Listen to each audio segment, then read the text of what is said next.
Tonight, is it a miracle or something else? A southern Indiana man is alive and well after being diagnosed with stage 4 cancer. His odds of surviving not good, even with chemotherapy. WHAS 11's Rachel Platt brings us his story and why he stopped taking the treatments. That seems very brave. It sure does, that's for sure. Doug and Melissa, Jacob Boger woke up one night to a voice telling him to stop his chemo treatments, that he was done.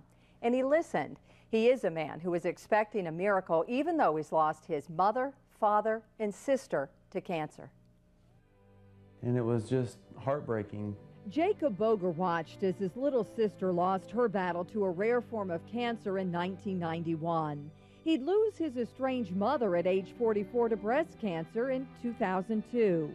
My dad was a fantastic dad. His dad would die 2 years later at age 50. And in the time between losing his mother and father, Jacob got cancer. This was a mass right in this area, and it was just very aggressive, trying to get to the brain. Jacob, 26 at the time. And I didn't get my life changed so dramatically for 2 years later to die. A once wild life, now supremely focused. If the spirit of him that raised up Jesus from the dead dwells in you. Jacob reading his favorite passage from the book of Romans. He had formed a rock-solid relationship with God after joining the church on the rock not long before his diagnosis. He wasn't asking for a miracle. He was counting on one. You know, sometimes I think when people say miracle, it's like begging and pleading at the altar, like, God, please don't let me die. And it wasn't like that. It was more like, God, I know you're not going to let me die. A true test of faith, since Jacob's prognosis wasn't good. The probability that he would have been alive with a squamous cell carcinoma, 5 years later, stage 4, you're going to be in less than 10%. Under Dr. LaRocca's care, Jacob would undergo 4 grueling chemo treatments. By his side, the woman who would later become his wife, the pastor's daughter, Jessica. You see somebody looking so badly.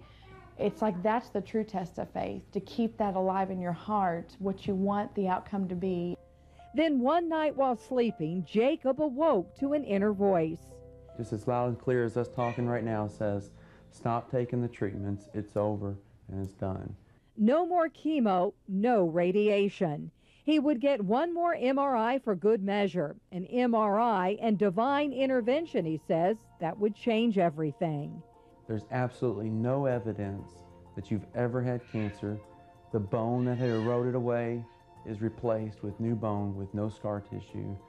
These are images Jacob provided us with.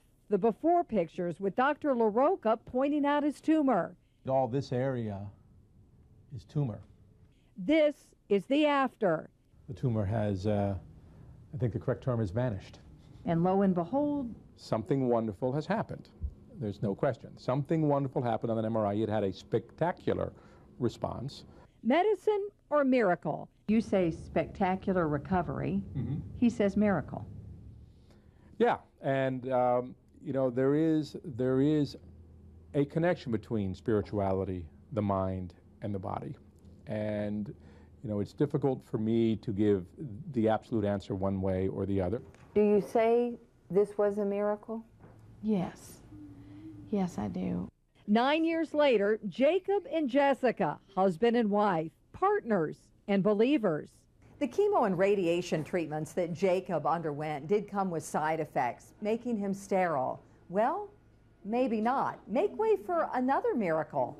How about 2? Your 4-leg lock. Look at it. I gotcha. 2 beautiful boys. The older son named Roman after that favorite Bible passage. The younger son, Judah, meaning thanks. Jacob giving thanks by traveling the world, spreading the gospel with his father-in-law. You got to maintain what you obtain.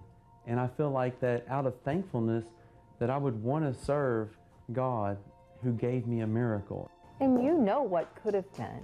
That's right. What do you think? Only God could have done this. Staring death in the face, and instead they say, seeing the grace of God.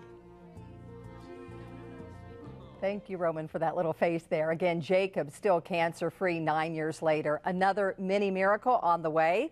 Just got an email from Jacob that they are expecting their 3rd child next March. Congratulations to them.